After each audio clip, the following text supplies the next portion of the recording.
All right, good evening, folks. As you can see from the video description, we have Mr. Tony Lovasco with us tonight. But before we get started on all the commentary that's sure to ensue, let me start the recording, and we shall resume with the Freedom Talk.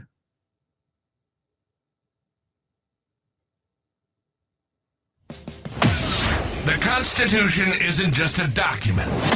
It's a blueprint for freedom. We're breaking down politics at every level, exposing government overreach, and going where the mainstream media surely won't. Join us in defending individual rights against the bureaucratic tide. You're listening to the Missouri Liberty Report. All right, folks, and we are back with another. This time it's not a Marxist edition; it's a Lovasco edition of the Missouri Liberty Report. As any of you who have been listening or watching for a long time, you know that Tom March joins us the first Tuesday of every month. Our guest this evening has been on the show a few times, at least twice. I'm thinking maybe 3 times throughout the last few years, and this will be the first time he's been on since Brandon has joined the show. So, first of all, before we get started, Tony Lovasco, good to see you again, and welcome back to the show. Thank you for having me. Absolutely. So, Tony, give us a rundown on a little background about yourself, just so if we got some new listeners or viewers here, a little background on yourself and why you've decided to run again for the State House of Representatives. Oh my God, if I could talk this even. State House of Representatives here in Missouri. Well, sure. So I did serve in the House prior. I was in from 2019 until 2024 in District 64, which was mostly northern O'Fallon out in St. Charles County. Currently running for District 63, not terribly far away out in Wentzville, also St. Charles County. And quite frankly, I'm running again because I had more work to do. As you know, the legislature is pretty frustrating. It takes forever to actually move anything through the process, and had quite a bit more that I was still working on that didn't get quite across the finish line. And so I'd like to go back and finish the job. And for those of you who don't know, in 2024, Tony won.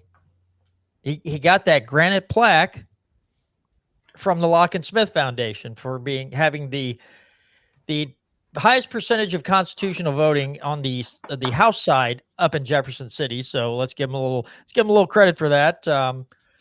I don't know, it would be nice if the representatives and senators in Missouri would think of that as a coveted type of award that you would get, which means you were better at doing your job than a lot of the others. So it would be nice if that was a more of a coveted award there in Jefferson City. I think some people just whatever, but I wish it was more coveted. All right. So, Brandon, I'll let you start off with any questions you have first, and we'll move right into this thing. Yeah. I guess first question would be, what are some things that you're really looking to focus on? You talked about having unfinished business in Jeff City. What kind of things are you looking at there? Well, sure. When I was on the program before, we talked about a few of my headline bills that I'm definitely going to be refiling if I make it back in. One of them is to curtail the use of civil asset forfeiture.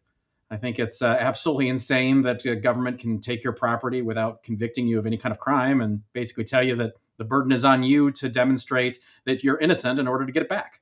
That's a huge issue that we've got in Missouri. St. Charles County specifically is one of the largest beneficiaries of that program. And so I have a real good reason that my constituents and the folks that are directly interfacing with them are being hurt by that. The other thing that I was working on quite a bit towards the end of my last term, something I call the Building Permit Reform Act. It's a cutesy name, but the idea is that if you own your house and you want to do some work on your property, you ought to be able to do so without jumping through a whole bunch of hoops. It's kind of insane how many different things that municipalities and counties will make you do in order to demonstrate that you are fulfilling the requirements that they have in order to get a building permit. Years ago, I put a room addition on my house at the time, and I pulled the permits myself. And one of the things that they had me do in order to get the electrical permit was to take a exam that was intended for journeyman electrician, to demonstrate that I had sufficient knowledge of the electric code to pull the permit.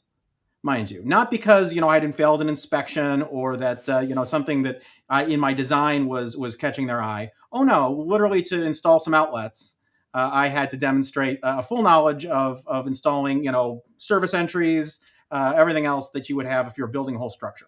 It took me 3 months of studying. It was a massive undertaking. I did end up passing the exam. I pulled the permit. I got the electrical work done, and I got passed. But you shouldn't have to do that. In a lot of jurisdictions, you have to pull a permit to replace your own dishwasher. If you ever replace a dishwasher, you unplug the old one, you plug the new one in, you hook up a hose, it takes like 10 minutes. Nope, got a permit. Wow. St. Louis County requires a building permit to replace drywall in an area larger than like 1 square foot. You can like patch a piece of drywall, but if you want to replace a large section of drywall, you have to get a permit and an inspection and everything else. So my bill takes care of quite a bit of those types of things. Provide some basic protection to homeowners. The idea is that minor repairs that are not changing the structure, you should be able to do without a permit. And the stuff that is permitted, you should be able to do without a massive amount of hoops. You shouldn't have to take a test. You shouldn't have to wait 6 months to get your permit in or to get your inspection done. And they shouldn't tell you that, well, if you don't finish the job within 60 days or whatever, you had to pay it for another permit. A lot of jurisdictions do that, which makes it almost impossible for someone just kind of working part-time on their basement or whatnot to do a job. Oh yeah. No, those are definitely two nice pieces of legislation to see put forward for sure. I guess part of that process is getting the speaker to hear you out and see bills like that on the floor. What's your experience like? I know this would be a new speaker that you didn't work with. I didn't know if you had known Patterson before or have any sort of relationship with him, or what your approach would be to maybe get some of this legislation to a vote. Oh, sure. No, John Patterson's fantastic. He actually won't be there when I would be coming back. I'd be elections next year, but I'd be coming back in 27. So 26. So that would be Alex Riley, would be the speaker when I would return. And as it so happens, he was my seatmate his first year, so I know him quite well. Yeah, he's a great guy. I think he'll be a great speaker. I have no concerns about any of my legislation being held up at that level. So Okay. obviously, there's a lot more than just getting a referral. You got to go through the Senate, which is usually the hardest part. But I'm confident that at least on the House side, I'll have some friends working with me. On that front, how do you feel about Defend the Guard legislation? Are you familiar with it? I am. Brian Seitz, representative from, I believe, Branson area, carried that bill for several years. And Senator Bill Eigel, when he was in, had a bill dealing with the National Guard that came through a committee I was on. I don't remember. I think it was Gen Laws. And I actually attempted to get Representative Seitz' Defend the Guard Act attached to Bill Eigel's bill in committee. With the senator's permission, he actually supported the issue, which was fantastic. And despite the fact that the bill sponsor on both sides of the aisle supported having that bill attached, the committee voted down my amendments to attach to the bill. So it was worth a shot, but to be honest, it was a little bit of a long shot. It was at the end of the session. The bill hadn't had a standalone hearing yet, which a lot of times scares folks off. But I thought it was a good thing to start the conversation and hopefully tee things off for the next year. Unfortunately, I don't think it got referred the year after that Brian filed it. So it's kind of stalled since then. So we'll hopefully have it come back up again. Yeah, it's been introduced. I know it got introduced in 2022 and in 2024, but it never made it anywhere outside of that. So it would be awesome if you'd be willing to co-sponsor something like that. It's something Absolutely. Awesome. Yeah, that's an easy one. So, John, do you want to jump in with any questions before I take up any more time here? I since we're on the topic of bills moving from the House to the Senate and so on and so forth, do you see that the rule change on the House side that said they won't even accept any Senate bills till after the spring break was over? Do you feel like that was a good thing, or does it cause some issues if like a really good piece of legislation is trying to get through, that actually caused some roadblocks when they changed that House rule? Honestly, I'm kind of curious what the reasoning ostensibly was, because for practical purposes, they pretty well never do that anyway. I don't know that it changes anything. There are definitely pieces of legislation that the Senate has sent over quickly, but I don't think I've ever seen a speaker allow it to go through the process until after spring break. Okay, interesting. They just won't refer it until because they want to use it as leverage to negotiate with things that they want to get through the Senate, and I think that's stupid. To me, there's such a limited amount of time. If a bill is solid and you support it, like you got to move it through. And you use the dumb bills as levers. There's plenty of those, but Well, and the thing is too, like, I know you had other bills as far as asset forfeiture before. Do you? Because I think sometimes something like that like Democrats may jump on board with pretty easily. And I just from your experience, like as far as the Republican side, do you get a lot of Republicans that agree with that bill? Because sometimes when you start talking about anything that might impede law enforcement, some people get a little touchy on that subject. So I was wondering what kind of reception you got from like on either side of the political aisle on a legislation. It's touchy. Democrats generally support it. By and large, there's some exceptions. And I would say Republicans are generally open to it. Usually there's a little bit more of a dispute as to how to fix the problem. I tend to take a pretty absolutist approach of I think we just get rid of it. I don't find any use for it at all. I think practically speaking, the negotiations I've had in the past have always kind of focused on, well, maybe we can still allow it in some extraordinary circumstances where, the dollar value is above, $50,000 or something that is unlikely to catch an ordinary citizen just buying a car on Craigslist or whatever. And I think there's definitely different opinions as to where those thresholds should be or what kinds of, meeting in the middle would look like. That said, I would say most Republicans I've spoken to, which is quite a few over the years, definitely think that it's a problem and that we should address it. I just don't think there's necessarily unity in how we fix it. And that's kind of been my challenge. Yeah. And I'm definitely more in line with, pedal to the metal type of approach. Just like, let's be done. Because I mean, I know we do have, after the 80s and the crack cocaine explosion and the drug war and all this, states started passing different rules, but then you have the equitable sharing program from the federal side that says you get 80% of the proceeds, and it sucked a lot of law enforcement back in. So I want to just make sure I have this right. So a bill like yours would say we're not even the equitable sharing things off the table as well. So I've filed like 6 different versions of that over the years. I haven't decided which one I'm going to settle for this time around, but generally speaking, the structure of it says that with the exception of any, listed exceptions, again, the dollar threshold is the most common that we tend to talk about.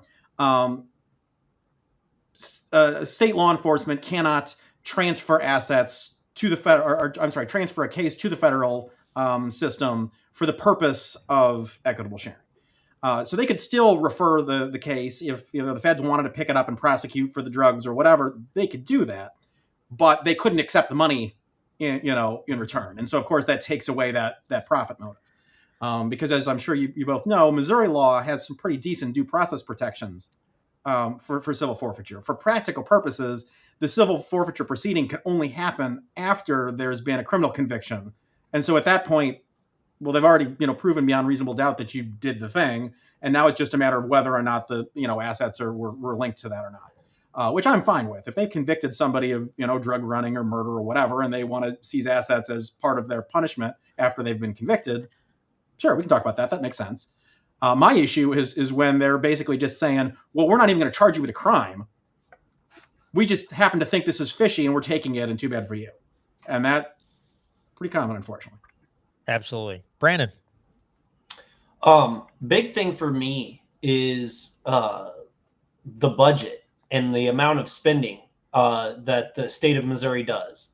Is there anything in particular with that you see on the budget that you would like to see reduced? Because we can talk about the different tax things, because it seems like they always try to that the Republicans are putting forward plans to like end the income tax, or after this last cycle, ending property tax is like picking up steam in certain conservative communities. But to me, it all seems for naught if you're not lowering spending, because it seems like you're still getting the money from the people. You're just changing how you're doing it more than the overall amount of money being taken from the people.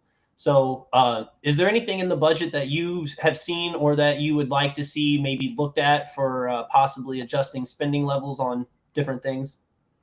Well, sure. When I first was elected, I would vote for some budget bills and not other budget bills. And my theory was, well, I'm going to vote for the things that like are fit within the perfect purpose of government at a broad level. Law enforcement, roads, whatever, courts.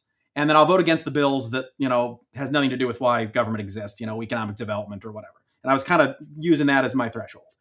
And then a couple years went by, and I just started nitpicking the budget a little bit, and I realized, I just can't stomach any of this. Every one of these bills is too much. And I just started saying, you know what, until they just lower these numbers across the board, I'm just voting no on all of them. So I started doing that. And every so often, someone would ask me, usually one of the other reps, well, how can you just justify, voting against all of it? There's good stuff in all of those bills. How do you determine that it's just, that the threshold is too high, it's just too much money? And I said, well, here's a game we can play. Pick a budget bill. And I'd have them pick a number. Okay, budget bill 5. And I'd pull up the PDF on my phone, the budget bill 5, and I would literally just scroll randomly without looking at it and let it stop like a roulette wheel. And I would say, I bet you, without even looking at this phone, there's something stupid on this page. What do you bet? And every single time we could find something stupid. Until they stop that, and that game doesn't work anymore, I'm not voting for the budget. Yeah. That was my rule. Okay. My pet peeve, though, if I was just going to slice just one thing out that's just incredibly dumb, I offered an amendment to do this that not surprisingly failed.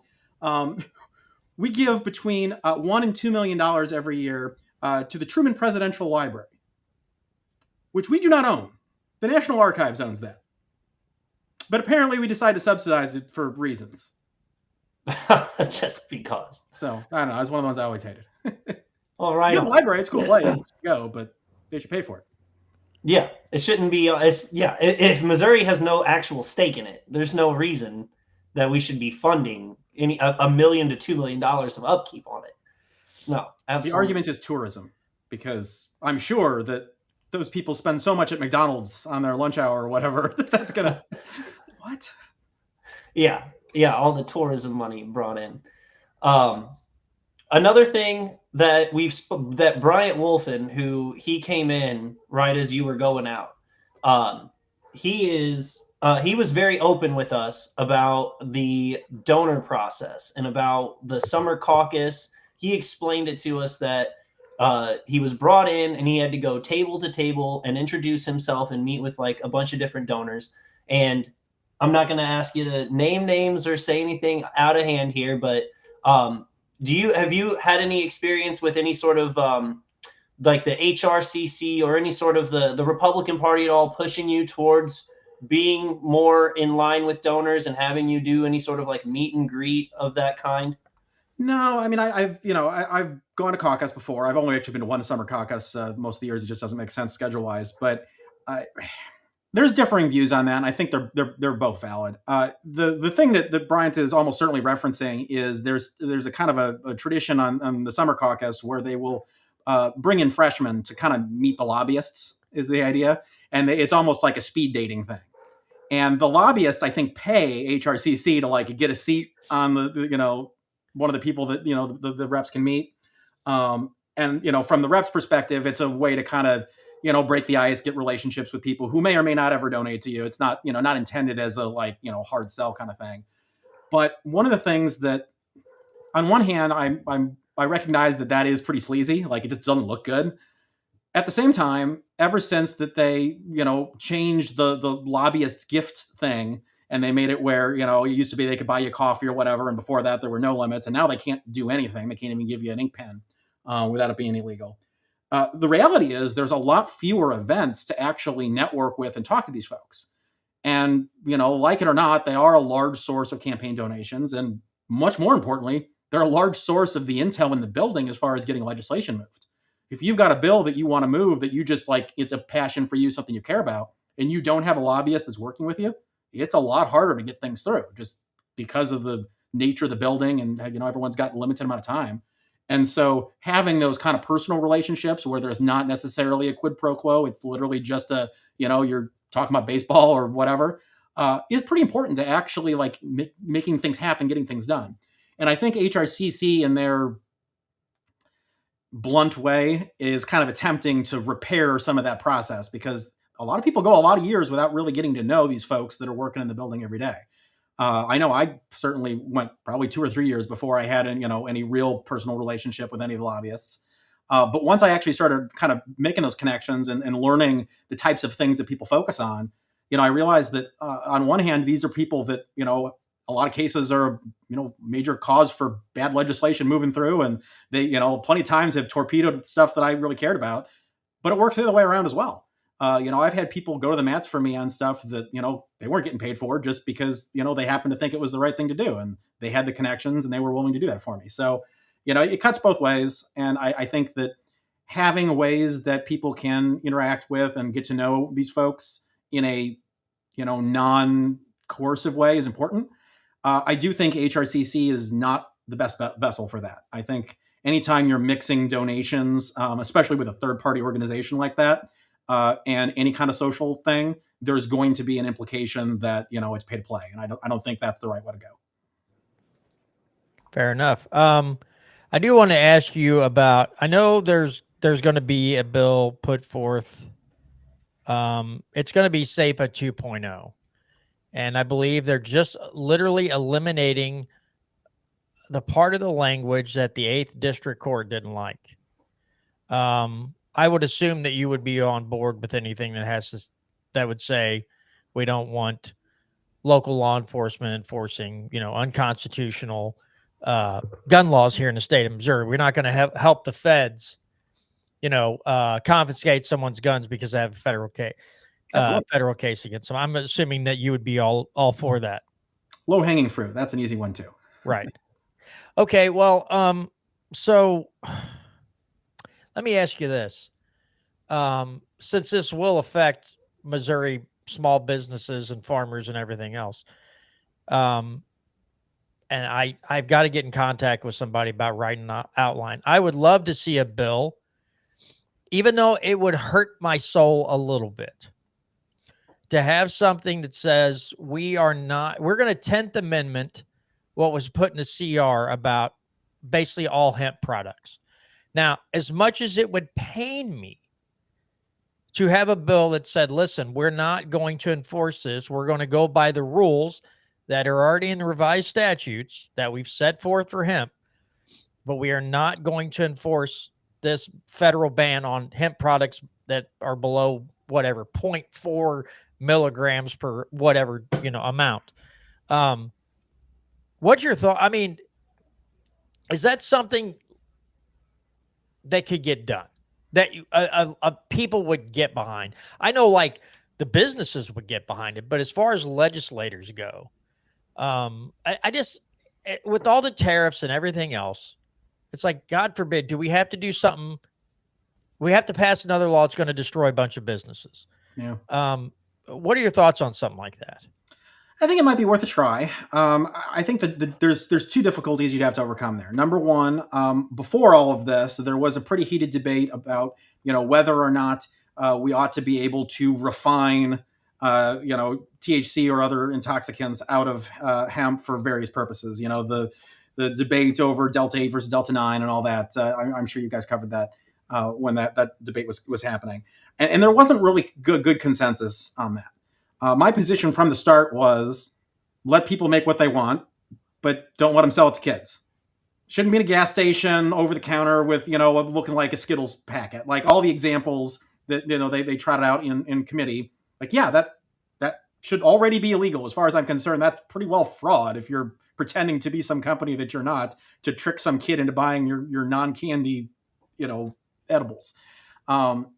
We ought to be able to crack down on that. We ought to be able to say, gas station or whatever, if they're going to sell this stuff, it's got to be behind the counter and you got to check IDs. I don't think that's unreasonable.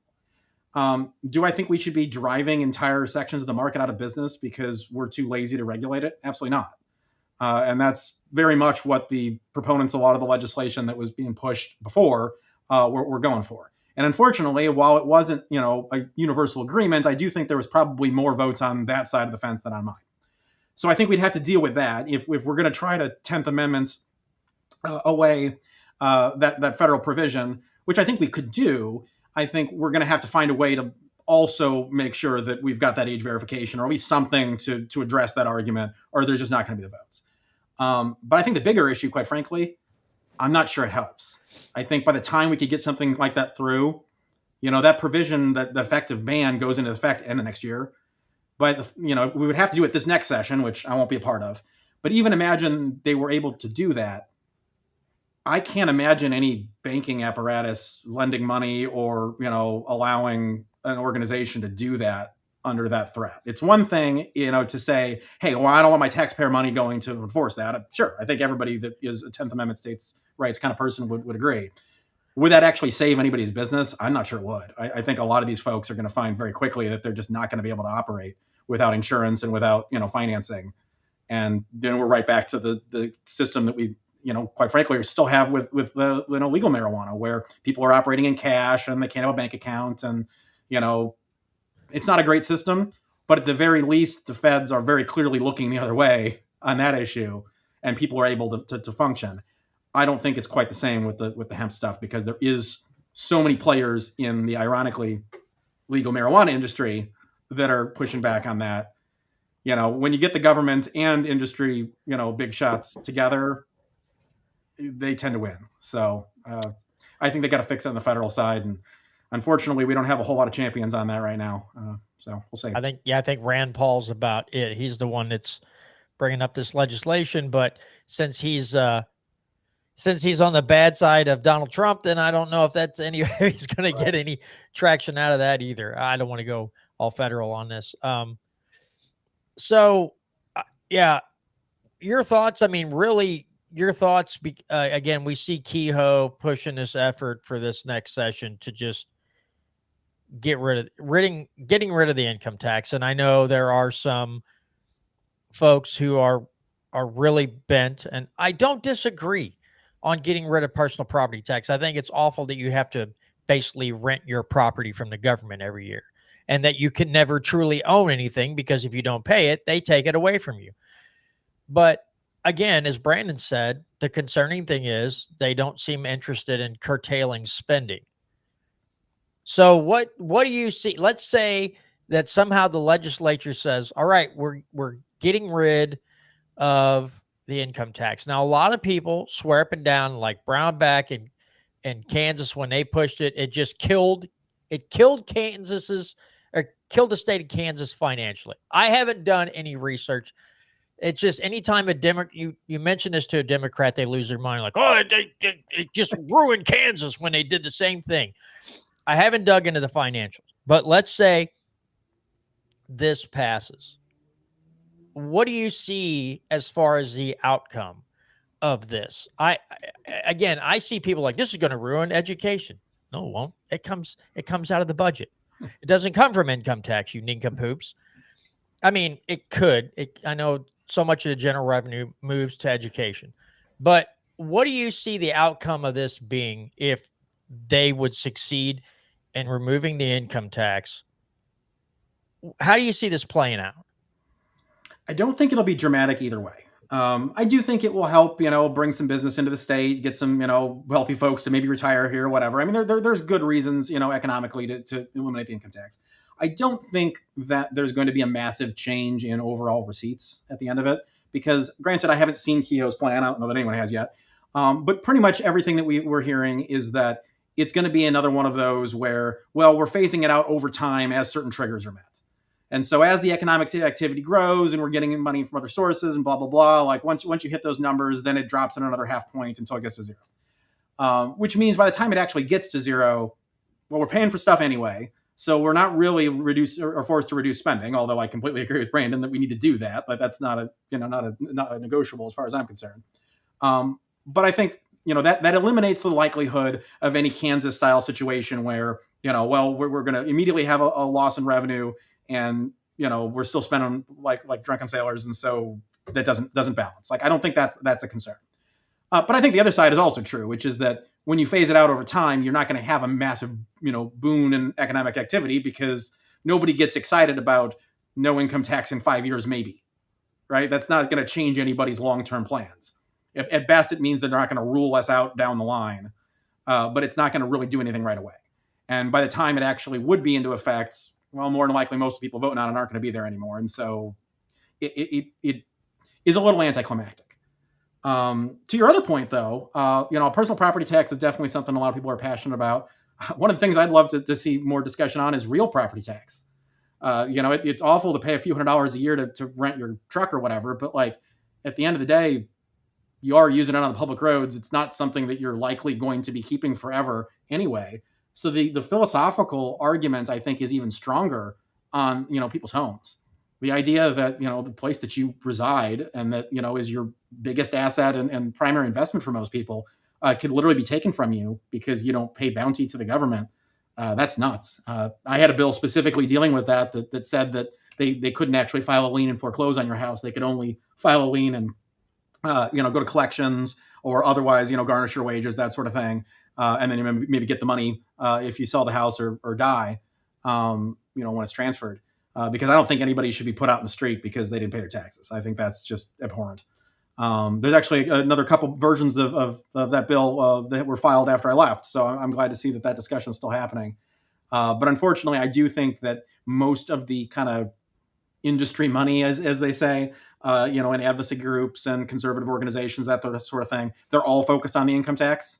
And I think that's just practical. I think the reality is a lot of the people who donate money to Republican causes would benefit more from income tax reduction than they would, other types of taxes. And so that's just what people focus on because that's just how it works. But I think as long as we're not transferring it to some other tax that is, worse, I'm certainly open to it. I don't like income tax any more than anybody else. And if we can get rid of it without raising somebody else's taxes, I'm all for it. Yeah, that is the fear of a lot of people, including myself, that they'll see that income go down and where are we going to recoup this? Because again, to Brandon's point, they're not going to reduce their spending. That is not anywhere in any of their, they got the blinders on when it comes to reducing the spending. So yeah, that's the fear that I think it's well-founded, that, and it seems logical that in a few years, they'll be like, well, we got to make up this income. It's just not, the money's not coming in like we thought it would. We don't have all these industries moving in here and doing all this stuff. So we're just going to have to get it somewhere else. Now I have heard as well, our local tax assessor was at a meeting and someone brought up getting rid of the personal property tax. And somebody's like, I got friends in Texas that, when they go to renew their tags, it costs them way more than it does here. And it's like, yeah, but you also don't get a bill every December 1st. And you don't have, what you also don't have, what Texas doesn't have is an NGO telling assessors they need to sign an agreement and everybody needs to go up at least 14.99% on their assessments. Texas doesn't have that either. Not, because there's no personal property tax there. So I think it's more fear of them losing their job than anything else. I think they're afraid that they're going to be irrelevant because there's no personal property taxes and somehow they're not going to be employed anymore. I think that's ridiculous. Just where their head goes. It's so ridiculous. Right. I think that's just where their head goes. And they'll probably try to scare supporters into thinking that way. But I'm like, well, if you're irrelevant, you're irrelevant. It happens in industry. It should happen in government too. If you're no longer of use, then your job's just obsolete and you're gone. But anyway, Brandon? Didn't know how you felt about Missouri's school choice program. There's a nice young lady online by the name of Jess Piper. She's very passionate against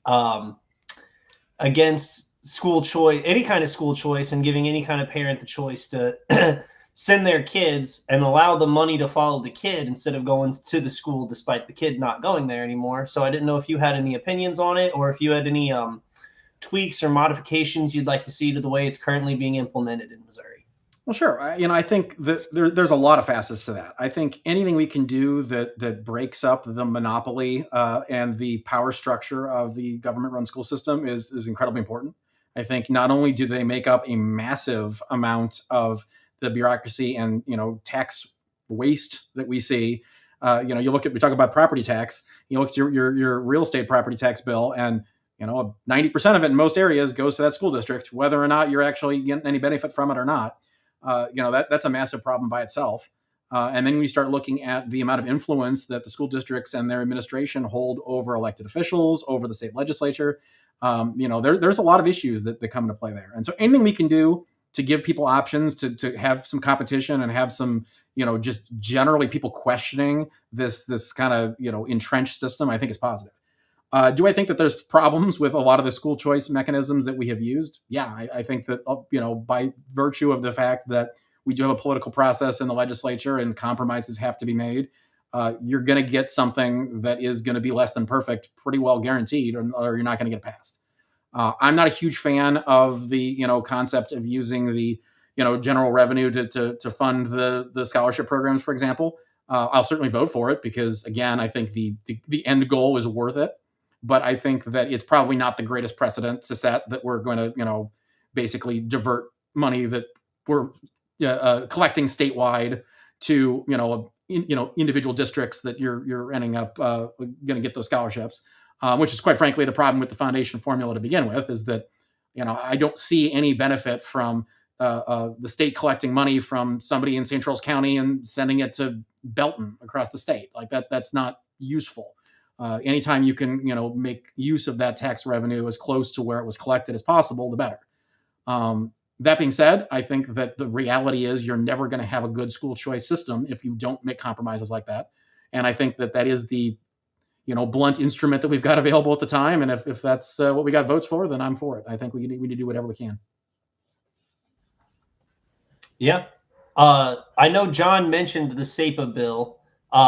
Didn't know if you had any opinions on it. I know we passed one that got struck down by the courts. They were working on fixing the language. One of the problems that we had on the show, because when I believe at the time we had Tom Martz and Catherine Dreyer on talking about the language in the bill gave the state of Missouri extra authority to limit your constitutional right to, defend yourself and own a firearm. So I didn't know if you had any critiques on it or any thoughts on or if you, had much knowledge on the SEPA bill that came through the last session. So I did read that bill. Granted, it's been 8-9 months ago, so my memory on the specifics is a little fuzzy.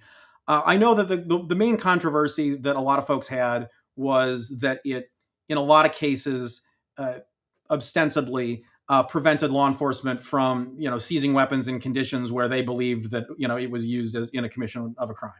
And I don't think that's accurate. I think the reality is, yes, law enforcement does sometimes use a gun charge in order to hold someone or otherwise, use it to buy time while they make their case for the real thing that they're after. And they wouldn't be able to do that if there wasn't a corresponding Missouri statute in place.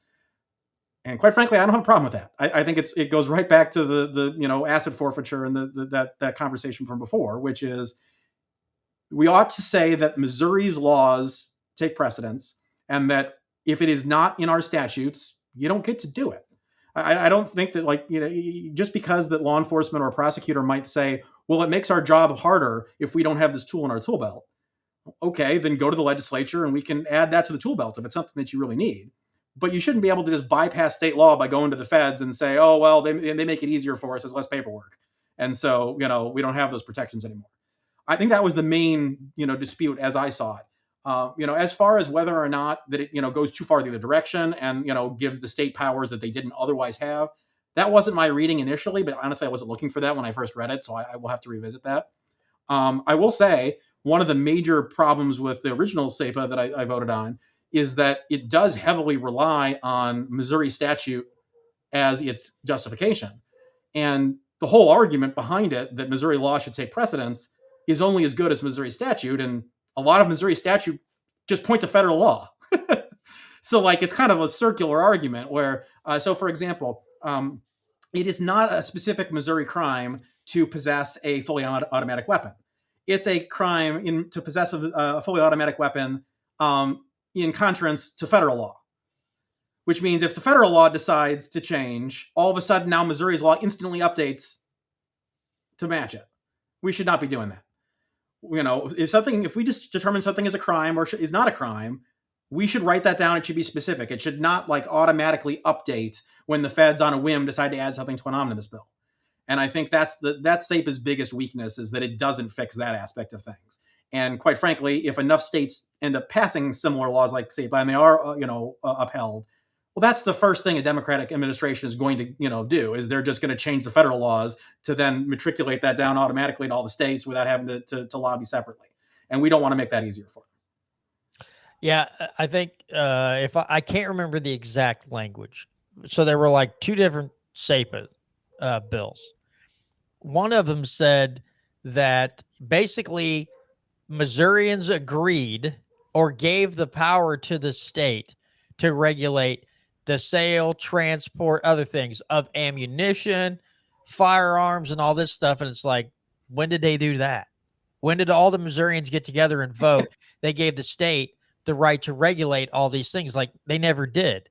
That was the big thing in the one of the SAPA bills. Were like, whoa, because if you get some schmuck in a black robe that misconstrues it or changes it to their liking, then they're like, oh yeah, the state absolutely can do all these things. And that was a big fear with that one version. So one of the things that is just infuriating to me, and it happens on all the like big ticket, like, huge issue bills, is in a futile attempt to establish to the courts why the legislature is doing something. We keep writing these bills with these preambles that have no legal effect whatsoever. And it's literally just, oh, here's what we think in case the court isn't clear about that. And they're hoping that the court's going to read that and say, well, even though the language is ambiguous, because they said that this was their intent, we're just going to have to go with that and trust them. And the court never does that. In fact, what they usually do is they read the preamble and they find something about it that's slightly inconsistent with the law, and then they use that as an excuse to throw it out. Right? That's what they effectively did with the first SAPA. It's what they did with parts of the anti-abortion bill that we passed. Like, it's consistent. In my mind, a bill should only contain law that has an effect. It shouldn't have people's opinions or editorials in there. Like, if the court is going to have a stupid, determination about why we did it, that's going to happen with or without our, bloviating. Why give them another opportunity to use that against us, or more importantly, confuse people as to what the law does? The first SAPA did that terribly, and granted, it was a great bill otherwise, and I did vote for it. But the media kept running with the whole concept that, oh, it nullifies federal gun laws, because there was a sentence in there that we declare that the federal laws are unconstitutional or void or whatever. It's like, well, we can't do that. You can say that all day long, but we have no power to nullify the law. So that's a meaningless sentence. But it allowed the opposition to latch onto that and then say, well, see, look, they're trying to do an illegal thing. They say it right in the first paragraph. It's sloppy and it's not necessary, and I wish we wouldn't do it. But it's so tempting, I think, because I don't know, some consultant somewhere, some drafter thought it was a good idea. I don't know how that happens, but it keeps happening. That's a real solid point. Because as Tom Martz, and I'm hoping I'm not screwing up his message. But that's what he said. A lot of times they'll just go to let's see what the courts say. It's like the courts are not there to set law, right? And a lot of them seemingly don't have good knowledge of the Constitution that they're supposed to have, and its original intent behind the language. And they just keep going, oh, we'll just pass it and see if somebody will, take it to court, and we'll depend on them to get it right. And it's like, well, that doesn't happen often enough that they actually get it right. They get it wrong more than they get it right. So stop just passing on the responsibilities to people in black robes and just get it done right legislatively in the chambers and get it to the governor's desk. If it's that good of a bill and it's that popular, should be no problem. But it's amazing how often that happens, and it seems like the intent is more, well, we just don't have time to make it better. And so because of that, this is good enough, and let's go. Move it forward. And because so much, as happens in those last few weeks of session, where really there isn't time anymore to make substantial changes because it has to go back and all that, that's what happens when you throw something together and you don't really vet it and then rely on, well, we'll fix it later. usually you don't get that opportunity. And I think that's sloppy, and I don't think we should do that. I have to ask you, I don't know if I ever got to ask you this. And this is kind of a serious question, but also me poking fun at people in that building. When the first iteration of gold and silver, it was the last day of the session. This had to have been 2023, I believe, maybe 2022. I don't remember which year, but yeah. They were trying to PQ it and get it through, get it to vote, and get it back, and get it to the governor. And I sat there and listened to some of those Democrats and the questions they had and the statements they were making about the bill. What about Nazi gold? What about Civil War I claims? remember the Nazi. Okay, so I have to ask you this, Tony. How do you sit in a room with people who will say those things and not feel your IQ circling the drain? It hurt my head. The first 10 minutes was funny, and then it became infuriating by the end. It's like this is going on for a half an hour, 45 minutes, an hour. This dumb back and forth volley of just absolute stupidity. And it was hard not to just get up and scream. It's like I have to keep myself composed. I have to hold my anger and hold my temper and my tongue. But how do you sit in a room and listen to that and not lose your mind? And I'm kind of serious when I ask that question. I guess I will say that the answer is it's a hell of a lot easier when you're in the room than when you're watching it on the video feed. Because at least when you're in the room, if I get angry enough, I could stand up and like tell them why they're wrong. Now I watch the video and I can just yell at the screen. They can't hear me. Okay, fair enough. No, I don't know. I think the tough thing in general with that is there's kind of two sides of that coin. There's the people who are disingenuous and they're making an argument for political reasons. They want to, stop the other side's bill, or, their lobbyist or their interest or their donor or whatever doesn't like it, or they have some personal connection they don't want to develop. Like there's all kinds of reasons why people might be disingenuously arguing a stupid argument, but they know it's dumb. And it's just they're putting it forth because, well, talking points or laziness or whatever. And that's annoying, but you can kind of accept a certain amount of that as part of the political process. I've especially with the Democrats, I've had that where I've walked up to someone afterwards and I'm like, all right, you realize that like 90% of what you just said didn't make any sense, right? Like you're smarter than that. And they're like, yeah, I know. But like nobody else on my side was making an argument against it. And like, I couldn't just let you guys go unchallenged. And that's the best I could come up with on the fly. Like I've heard that. And like, all right, fair enough. That's kind of silly, but I get that. The thing that bothers me is when people stand up and they make an argument 100% in good faith that like they truly, honestly, in their heart believe, and it makes no sense and is completely false. And like a Google search would have like determined that it was completely false. And they just didn't bother to do that. Like that bugs me a lot. I by no means claim to be an expert on most of the topics that I speak on, but I will qualify. I'm not going to stand up and like make up a statistic that like doesn't exist, or that like I read on some random blog post and act like it's authoritative and like, well, you need to vote this way because such and such. No, I'll make a point. I'll back it up with like, hey, this is the thing I read. This makes sense to me, whatever. But I'm never going to put forth something as fact if I don't believe it's fact. And it's amazing how many people do that. And that to me is worse. Go ahead, Brandon. I mean, he actually kind of asked put it out there. Like whenever you're dealing with, I guess I bring this up on the show a lot. It bugs me how many people aren't whenever Tom Martz and the Lock and Smith Foundation release their legislative scores on legiscore.us for everyone listening.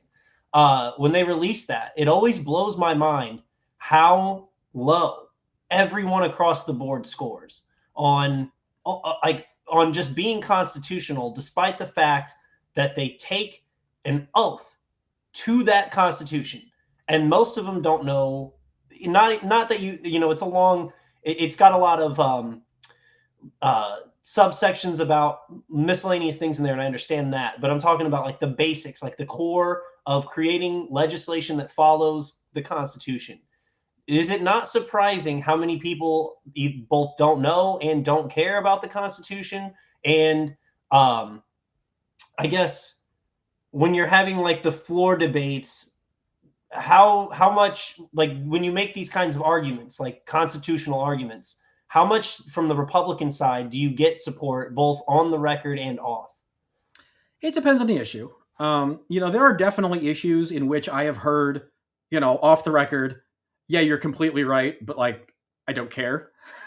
Like, they're not going to be that blunt, but I have had people tell me, you made the correct argument, but I just can't vote that way. Like, there's just no way. I just can't bring myself to do it. Because usually when we find those type of situations, the most often is where the correct decision is pretty uncomfortable. Like, it's not hard to convince people that,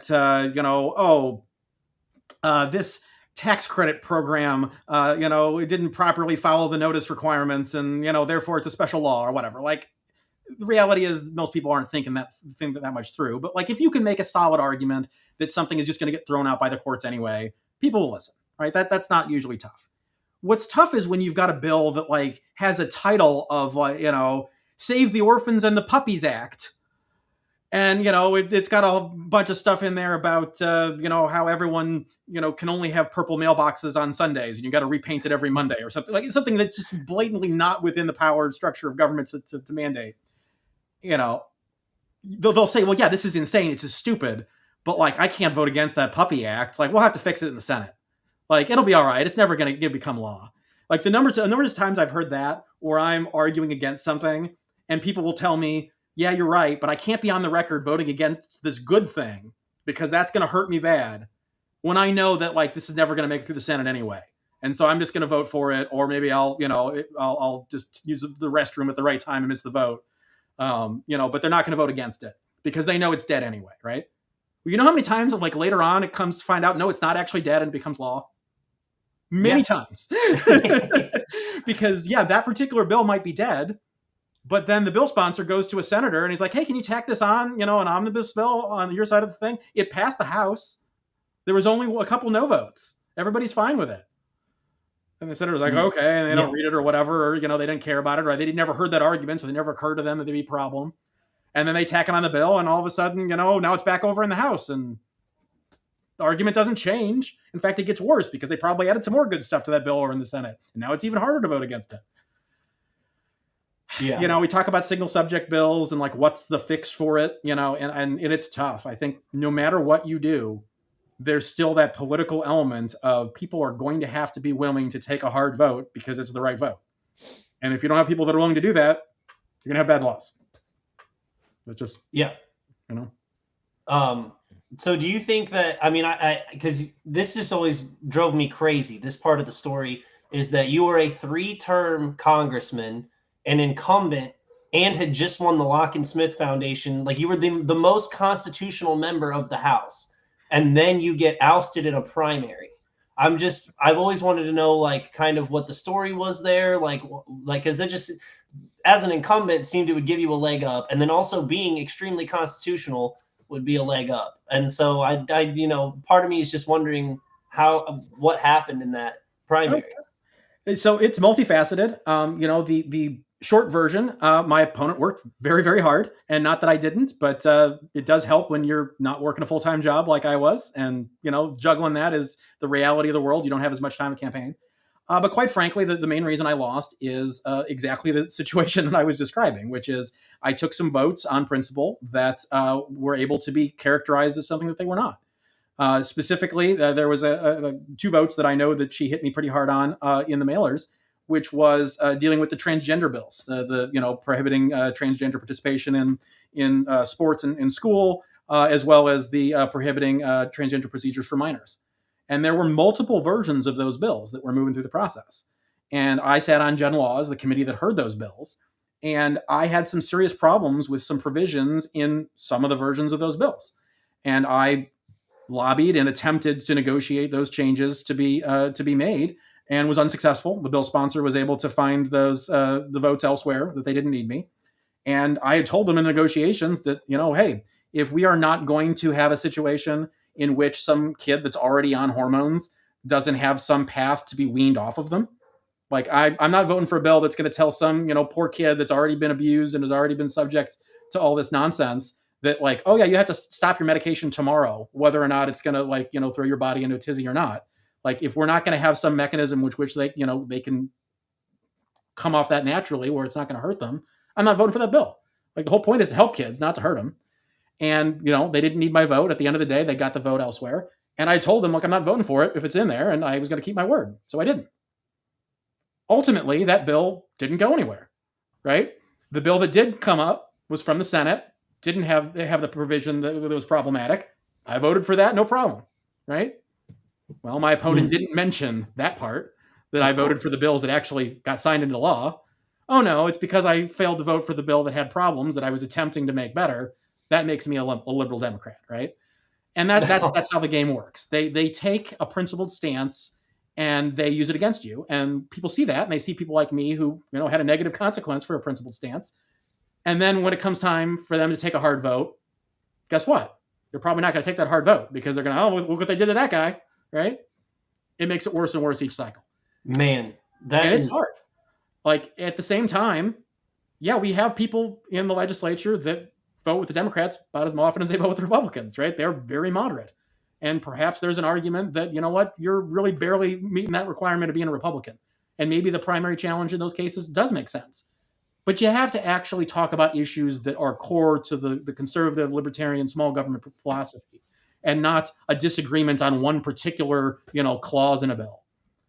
But, voters do not dig into things. They don't look at records. They don't care about your underlying philosophy. They hear the talking points and, a couple check boxes on a flyer, and it's about as far as they tend to get. And that's the process, and it sucks. But it is what it is, and you know what? You learn from it and you move on. I remember that bill. But I had a friend text me, and they're like, "Dude, what is up with Lovasco? Why did he vote that way on that bill?" And I said, "I'm going to give him the benefit of the doubt." I said, because I think there must have been a reason he voted.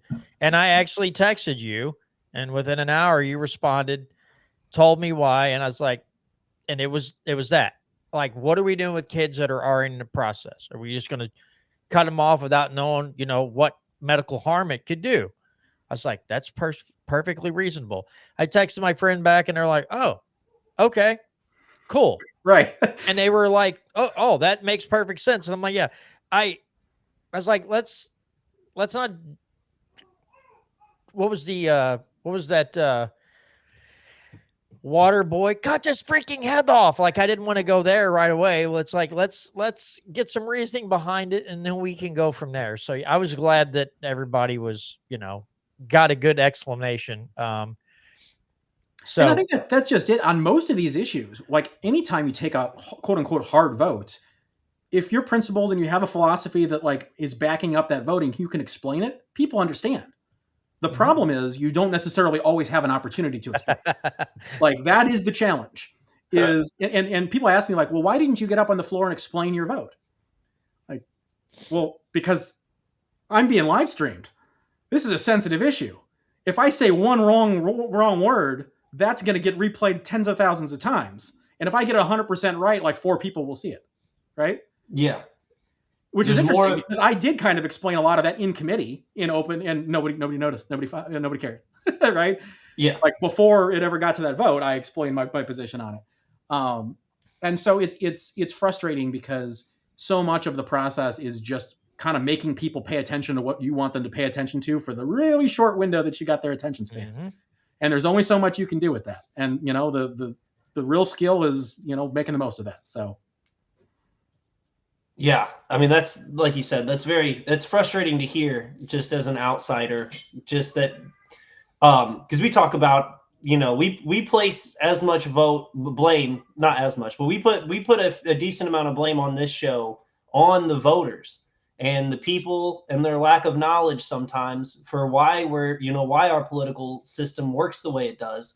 Is part of that blame has to be on the general public's just. Like I would say, not paying attention and not willing to look up the nuances of, their elected representatives, which just seems crazy to me. So yeah, that's tough. So, I mean, I'm sure. Do you expect anybody? Do you expect people to remember that from last time, or do you think that's just like water under the bridge now, and nobody's going to come up and like hammer you on it now? Like, it hey, I depends. remember last time. I certainly don't expect a Democrat to bring that up, so I'm not too worried about that. If I end up with a primary, I'm sure it probably would come up. Do I think it's going to be radically different this time around? I think it does, change quite a bit when that attack is coming and you've got the specifics. I did not. It was somewhat surprising that my opponent used it last time simply because the vote in question happened before I got reelected. That like she ran against me twice and she didn't use it the first time. So I thought like, well, that was an odd thing to bring up 2 years later, but okay, obviously it was effective. So I guess I'll give her credit for that. It's easy to kind of get hung up on what people can attack you on, because the reality is no matter what you do, someone can disingenuously paint you as whatever they want, right? You could vote for for SEPA, which every Republican but one did, I think. Maybe might have actually been unanimous on SEPA. I've forgotten. Regardless, it was overwhelming. But you could argue, well, that's anti-law enforcement. You could make a whole write-up about how that doesn't respect the boys in blue. And of course, that's garbage. But like voters aren't going to read the bill; they're not going to know that. You could vote against the budget and like, oh well, he voted to cut funding for the schools. Like, well, no, I voted to cut funding for everything. That's very different, right? And so, like, but if I had voted for the budget, well, then he voted for the largest budget in Missouri history, right? Like, you can't win. And so at a certain point, it's just kind of about getting your message out there first and making sure that people trust you. And then when they do hear your opponent, then they don't believe it because they think, well, that guy wouldn't do that. I trust him. That's a lot of it. And so much of that is the legwork of just getting out there and talking to people and making sure they know who you are. And that's always the challenge. So. Well, I'm in O'Fallon, so if you need any help with anything on the campaign, you just give me a holler. I think we follow each other on X, so if you need anything, give me a holler.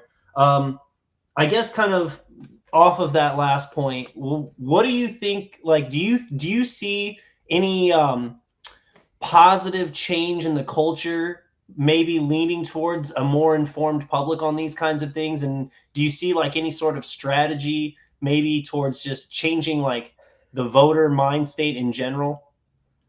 That's tough. I'm definitely in the 8 or so 10 years I've been in politics. I have noticed a definite shift in voter attitude.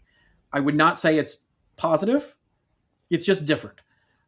There's a lot more people that are inherently skeptical of both the establishment and government in general, which I think is positive. I think the problem is it doesn't come with a discernment of, well, what would be better? And so it's very easy for candidates to kind of run on a, well, I'm an outsider, I'm not part of the swamp kind of like, mantra, when in reality, the things that they're parroting is the same stuff that we've always had. It's not any different. And yet voters are like, oh, but it's a new guy, so it's going to be better. And then, they vote for the guy and then they win. And like, well, they kind of trust the guy they voted for. Nobody wants to like be proven wrong about the person that they backed, right? And then, now you've got almost more reinforcement of the same stupid policies that they ostensibly didn't like to begin with. And so I think it's really hard to kind of argue at the same time, well, we need to do things differently, but it's also very much going to be, a long process. And quite frankly, like no one person's going to do it. Voters do not want to hear, yes, that's a problem. No, I cannot fix it. Right. But sometimes that's the most honest answer is that like, this is a process. Like my goal is to move the ball. I'm going to make it better for the next guy that replaces me to move the ball. And like 3 guys later, you're going to get that touchdown and you're just going to have faith that we're just going to keep moving that ball. And that's about the best you can hope for. And the reality is you vote for the other guy and like, you're going to lose some yardage. It's going to be, it's going to be a turnover and the other side's going to be running. The only thing that we're really going to do long-term to fix the nation, fix the state is to get people to genuinely want smaller government and not simply like cheerlead a particular issue that they're passionate about. If they don't want smaller government across the board, including for the stuff that they like, we're just moving the chairs around. Yeah. What do they call it? Shifting the chairs around on a Titanic. Yeah. You used a word earlier, and anytime that I hear the word, it triggers something in my brain. Because you said people have, a law has intent. And that's one thing I wish we could get more people to think about is we're looking at intent instead of outcome too often. Like, well, this is the intent of the bill. Like, yeah, Yeah, well, sure. What's going to be the actual outcome of this piece of legislation? How many bills have we seen passed that are supposed to do one thing? Like the Inflation Reduction Act. That should tell you inflation is going to get higher, right? That should be an automatic. Oh, wait, I think you meant not a reduction. I think you mean the opposite. But yeah, that's got to be frustrating as well, right? That when you write a particular piece of legislation, some people look at an actual outcome, and it's not built on feeling good or patting yourself on the back or making your constituents get them in this happy place. Again, I bring up another point too, along with that, is that the constitutional grassroots movement, he had a gentleman in I believe in Georgia or Alabama. He had been in the state house. He was going to run for Congress. And the biggest knock on him was, well, he didn't pass any legislation. And he was like, yeah, because I was fighting all the bad bills. You've got intent versus outcome. You've got, we don't get anything done.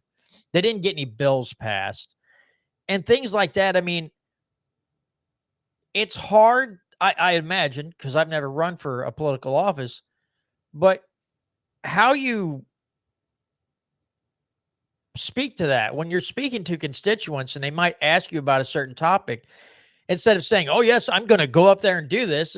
You want to say, well, I want to build a coalition of other reps that we can all work together on. If you say that, they're just like, oh, this guy can't get anything done. It's like, yeah, but you got to understand, do you want a monarchy in Jeff City, right? Do you want one guy making all the decisions? Like, no, of course you don't.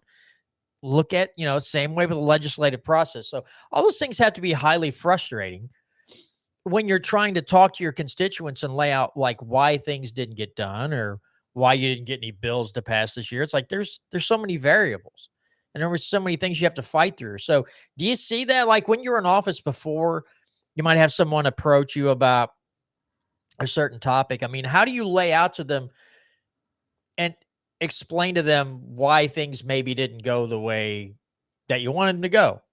Is that a difficult process or like depending on the person you're talking to or? So no, and that's mostly because almost nobody knows what we did or didn't do. Oh, okay. Fair enough. It's amazing how infrequently you get a question about anything of substance. And so it's, honestly, when I've gotten those questions, like I have gotten a bill passed, so I usually just talk about that. But like, when somebody does say, hey, why is it that it took so long to get the gold and silver bill passed or whatever? Like, okay. The fact that they're asking that question means they're paying enough attention that they probably have in their intuition, they kind of know the answer already.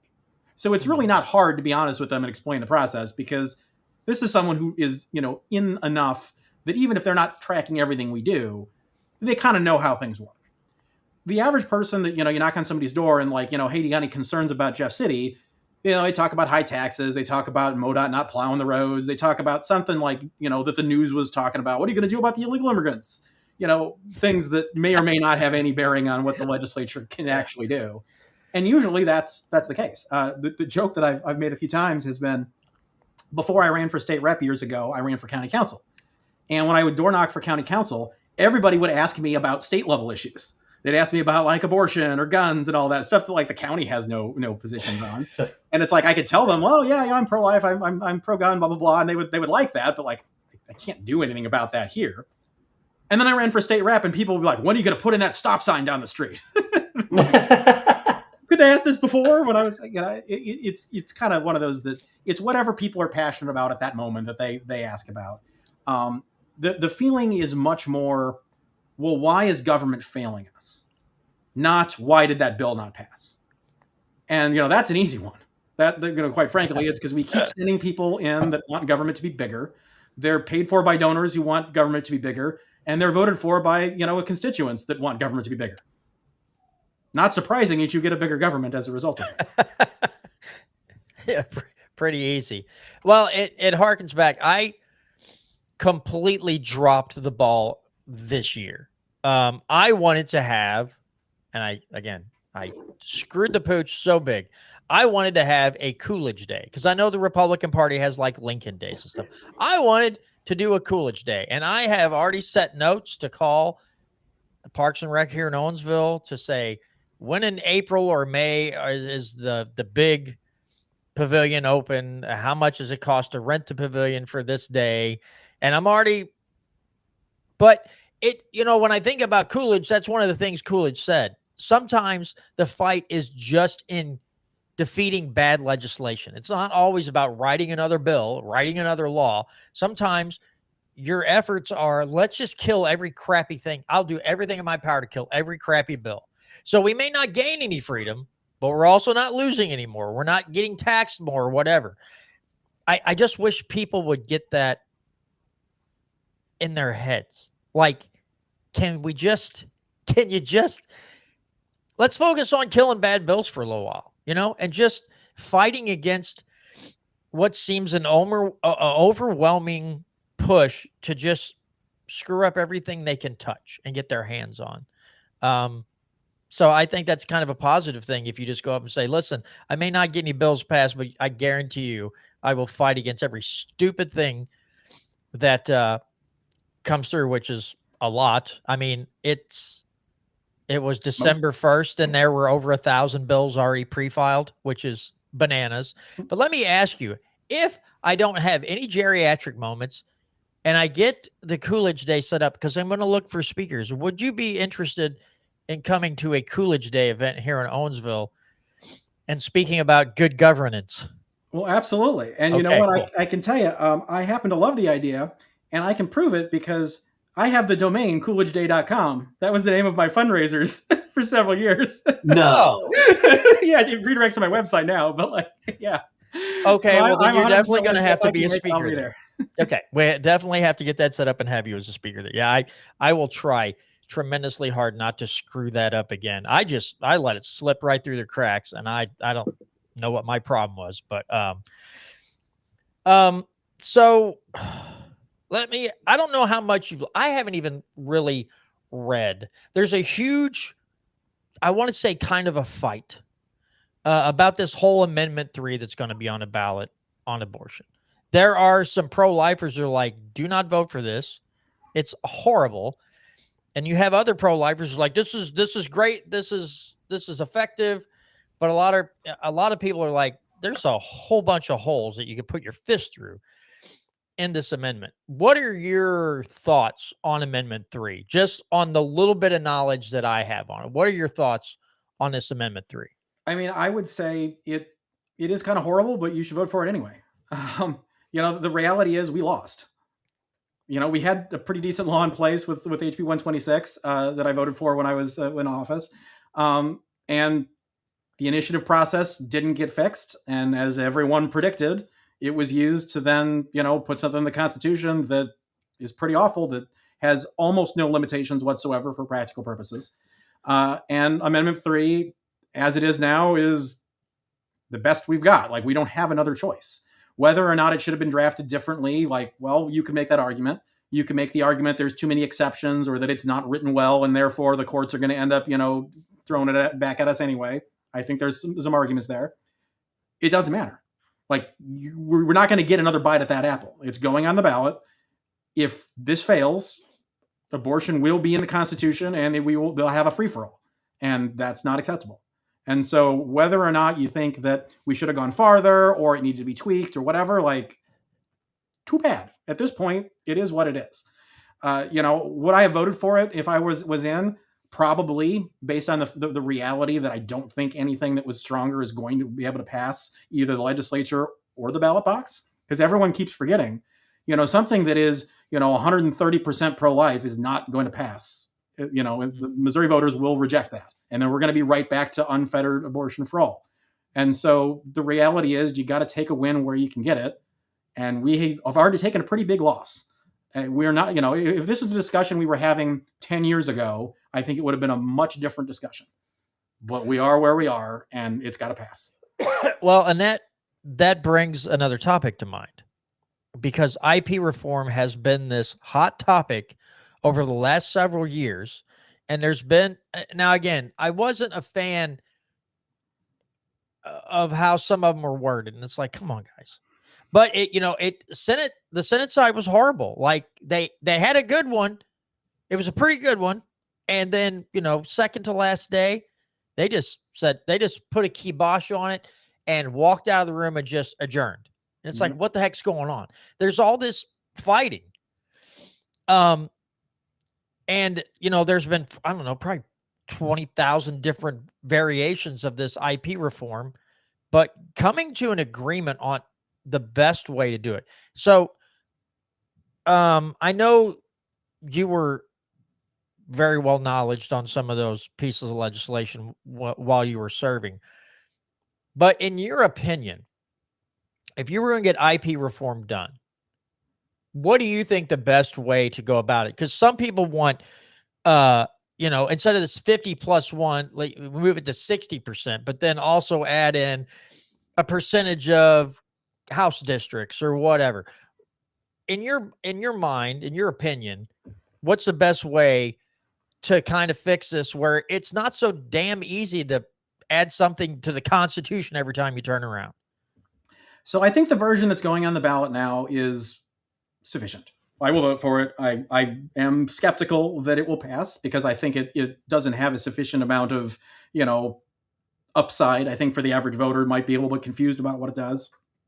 There's going to be a bunch of money spent against it. So I think we're going to be, unfortunately behind the 8 ball there. But I think it's a huge improvement as, to the status quo, and I will take it enthusiastically. I hope it passes.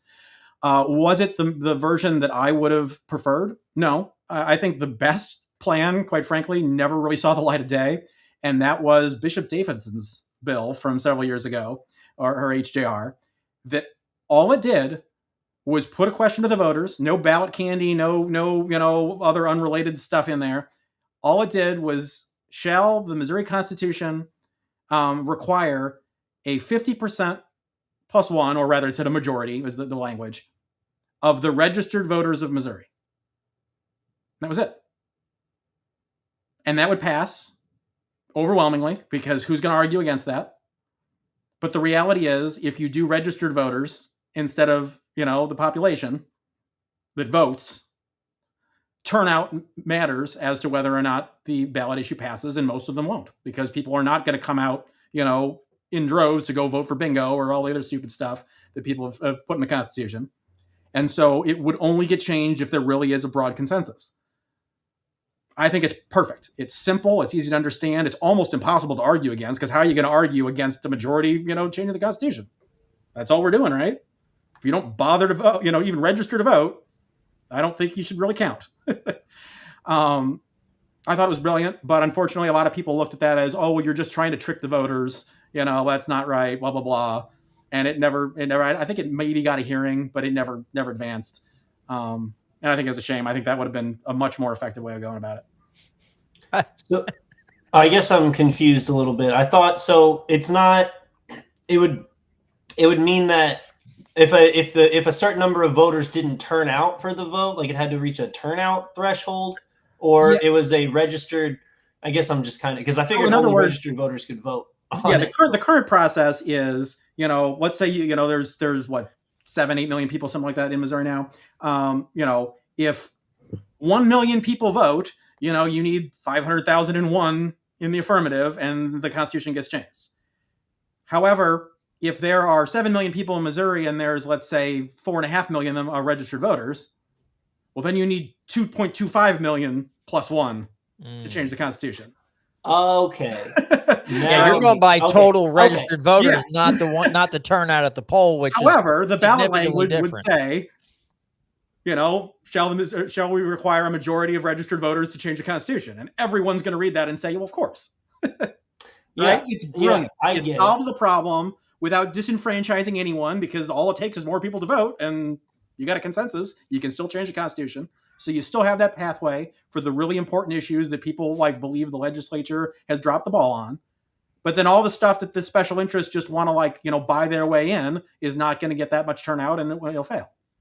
Well, I mean, it does seem to be pretty good. I think it'll hurt the black voters who apparently don't own computers and can't get an ID to vote, apparently, according to Democrats. But anyway, I had to slip that one in there.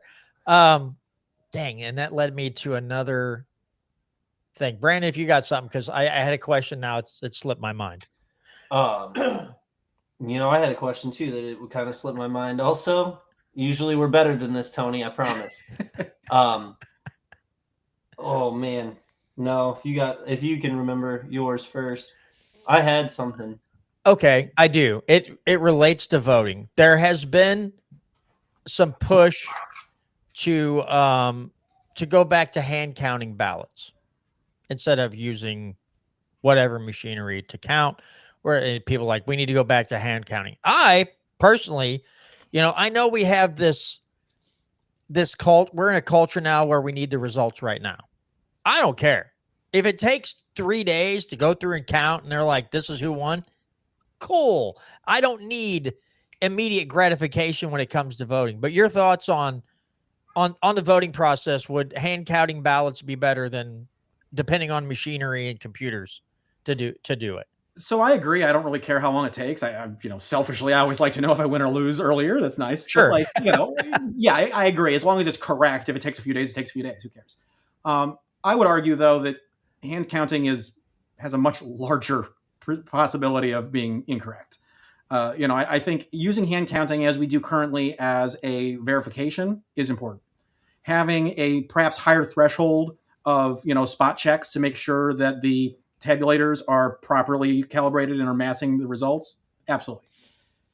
The reality is, though, if we are concerned about election integrity and about the results being correct, anytime we can eliminate both human error and also the human likelihood to have malfeasance, the better. It is astronomically harder to modify or rig an election tabulator than it is to pay someone to count incorrectly. Right? Humans are the weak link. They're always going to be. Either people are going to be acting too fast and they're going to make mistakes innocently, which then requires more verification to make sure that you're catching the mistakes, and so there's more labor, more expense, and also another layer of potential mistakes. But my concern is anytime you've got people as the only mechanism, not just the fail-safe, not just the auditor, but when you've got them as the only mechanism to determine the results, it's a lot easier to interfere with that process. Because quite frankly, especially when you're talking about people that are not necessarily getting paid a whole lot of money, it is a lot easier for a bad actor to say, hey, I'm going to control this process by getting a few of my people counting those votes, than it is for them to break into a locked facility and upload firmware to a device that they've never seen before, right? I mean, it's not that it's impossible to alter a machine. Of course, it's possible. Is it likely? No, I don't think that's the vector of attack we really need to worry about. I mean, I can see your point in one way, and that we have become so politically divided that the people, like especially at the federal level, the people that parties choose for like president stuff, man, people get so divided to a point where they're like losing their freaking minds. And so, yeah, it's like, do you want those people counting the ballots? I mean, you do have a point, right? As divisive as politics is anymore, you just get on Facebook or X for 2 minutes and you'll see the amount of stupidity that comes out of people's mouths because they can't seemingly think for themselves. I mean, yeah, you do raise a solid point. I don't know that I would want, because I mean, then how do you verify that those people aren't at the extremes of one of the political sides and they decided to finagle things a little bit? Right. It might not even be a corrupt candidate. It might be someone who just likes the corrupt or the candidate. And, it could a handful of people can modify the results when a handful of people are, have all the power. Well, especially when they feel like they've been wronged an election or two ago, right? Sure. That they're like, oh, I'm going to get back at them. So I could see that causing some issues. I think that's a valid point.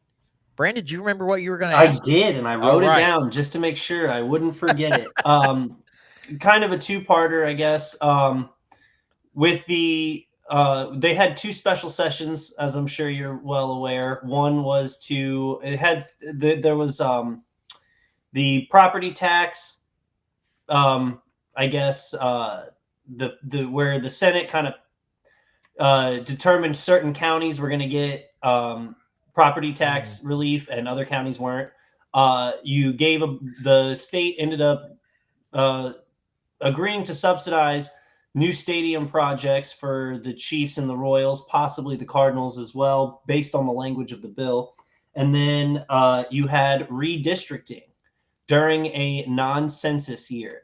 And I just wanted to know what your opinions were on the work of your future colleagues during these special sessions. Well, I think the supposed property tax freeze would have been a lot more fantastic had it actually done much of anything. But it sounded really good, right? But I don't know that the real world benefits are going to be of consequence. Even in I'm in St. Charles County, as you know, we're going to be a 0%.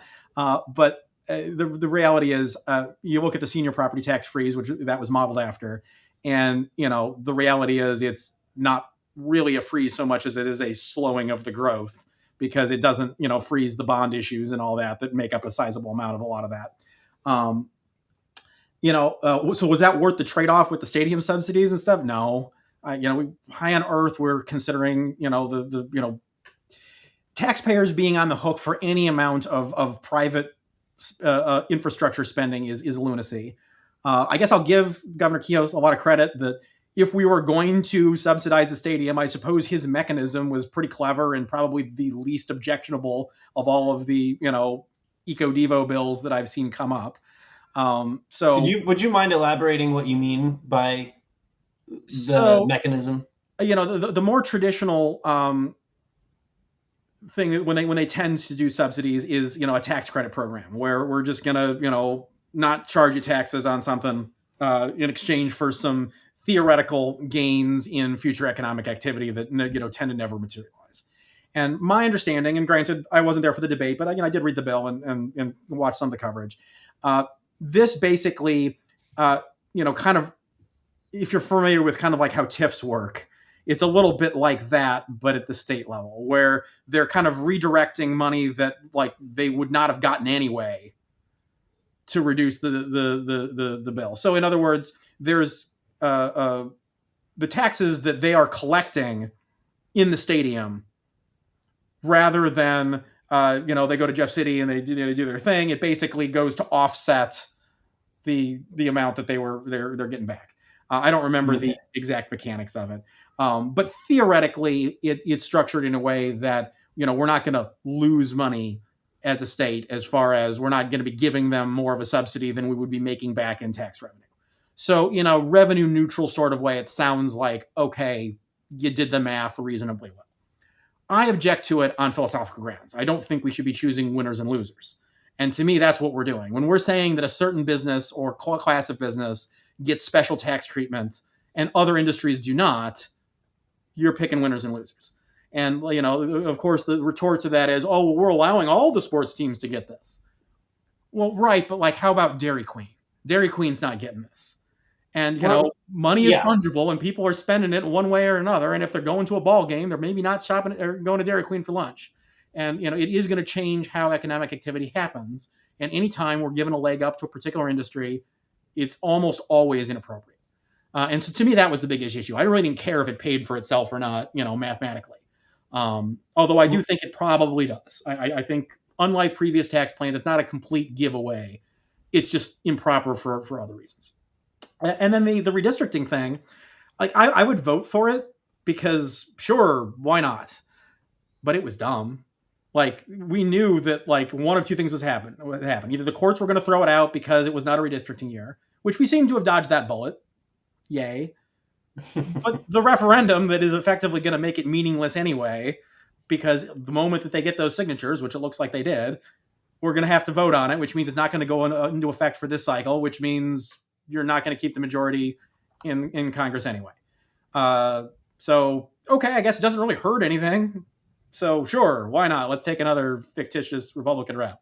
I'm not going to say no to that, but I certainly wouldn't have called it an expensive special session to vote on something that's not going to do anything. But based on the language of the Constitution, do you like? Let me pull up the language.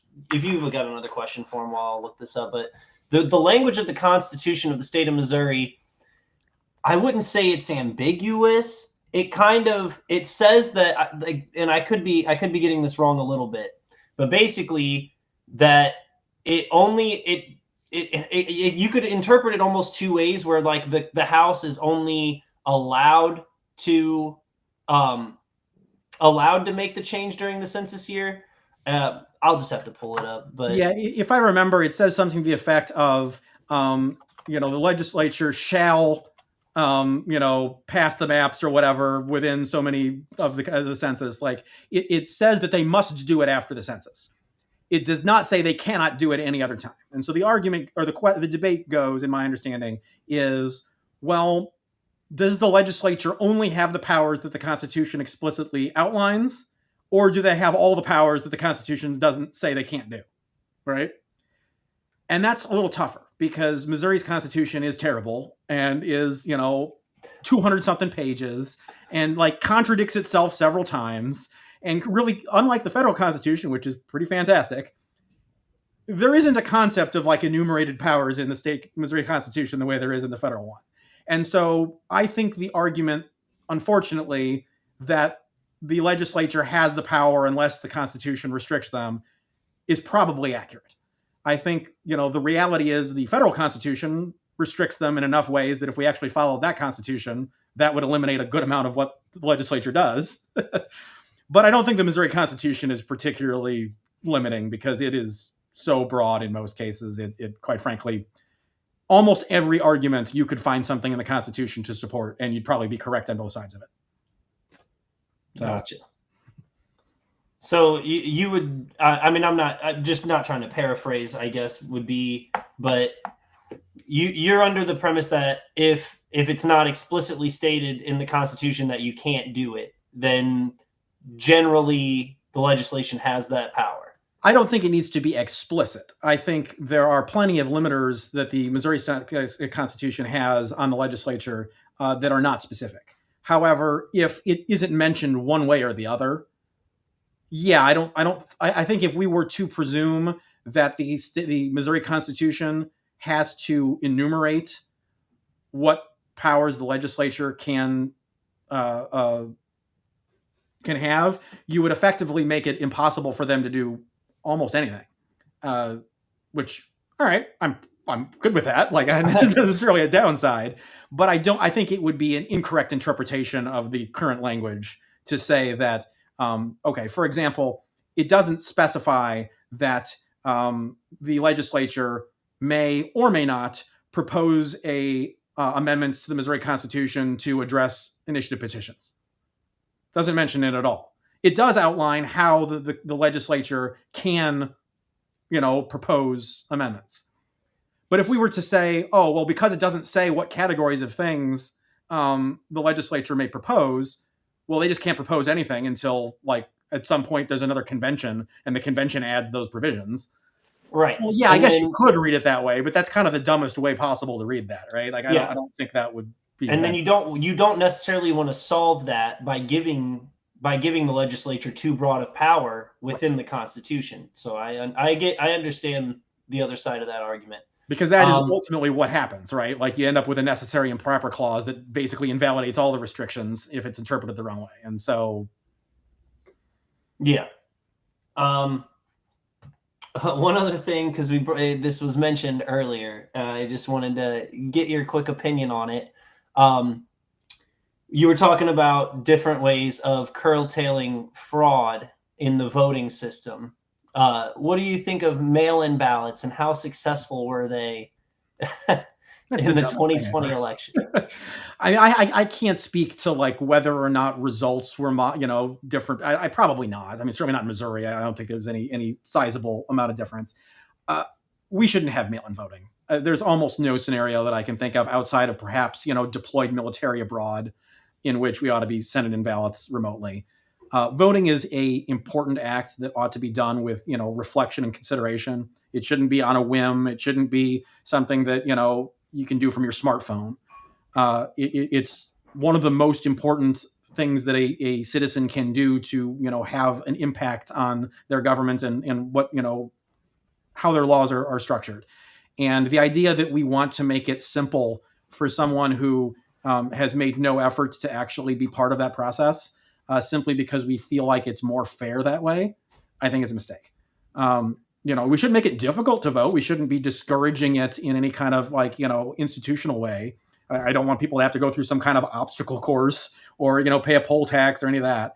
But I don't think it's all that unreasonable that they ought to physically show up and prove that they are who they say they are, and take 5 minutes out of their time to fill in some bubbles. That's not that hard.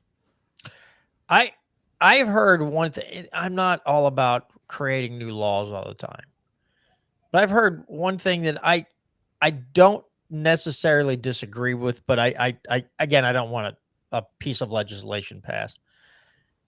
I think if you would make the day where, election day, where, pretty much almost everyone has the day off. Like, you have no reason. Like, you don't have to worry about trying to get in the poll early before you go to work or trying to fly home and vote. Like, you have the day off and go use it and go vote. Part of me is like, that wouldn't be such a bad thing, right? Because then the general populace has no reason not to go to the polls if they feel strongly about things. It's just like, oh, you got the literal day off. Unless you're disabled, you can't drive, or you can't walk and you need a ride and you can't get a ride, that's one thing. But if you have the day off and you can get to go vote, then freaking go vote, man. I mean, I don't know. I get it. Sometimes, again, on the national level, when you have some of the people that the parties put forth, you're like, wow, this is the best we can do. Cool. Do I want to waste my time voting for these schmucks? I get that. But at your local and state elections, it's like, just go vote. I don't know. I think if somebody passed a bill that said no one works on election day, I wouldn't necessarily be irate about that. I think it sucks because you're telling businesses when they should and should not be open. Okay. I don't like that part, but I think it would possibly get more people to the polling places. And I don't know. Yeah, I mean, it's not a hill I would die on. I Right. would say my gut is that would not be as positive an outcome as we might like to think it is. I think the presumption behind that idea is that government, when it is a reflection of the will of the people, is better than when it is not. And I think, when you're talking kind of storybook time, sure.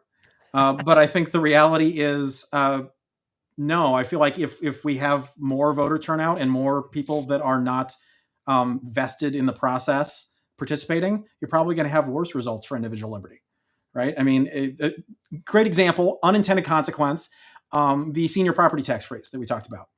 I don't think anybody is going to argue that seniors ought to be taxed more, right? I think that, they're a sympathetic group. They're on a fixed income in a lot of cases. They've paid a lot of taxes, more than the younger folks, by all means. And so nobody is looking to increase their burden. Whether it was a strategic benefit to freeze just seniors' property taxes, I would say probably not.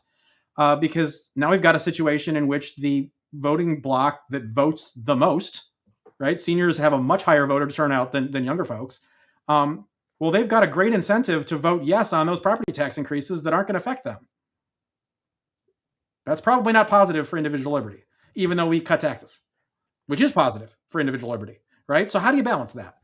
When do you play the ends justify the means game, and when do you play the opposite and recognize that, we are doing something positive, which is reducing a terrible tax and burden on people that really do need the help, versus, but are we really just going to end up with more taxes on everyone else because we're creating an incentive that wasn't otherwise there?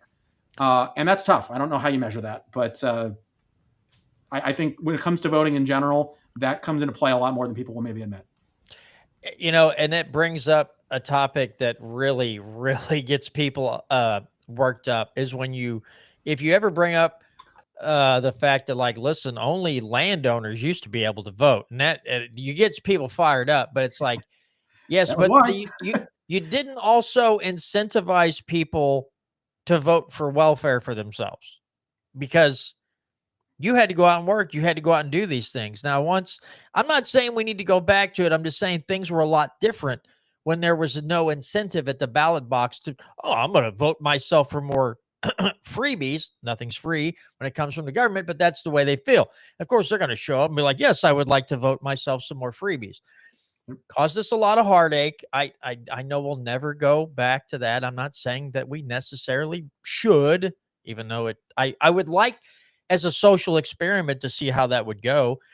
Because, and take for instance, so 13 years ago in the town that I live in, the pool was outdated. I had not lived in town. I was considered outside of city limits, even though I was like 2 blocks away. I decided to move back into town. Dude, I'm not here 3 months. And they're like, hey, we want a water park.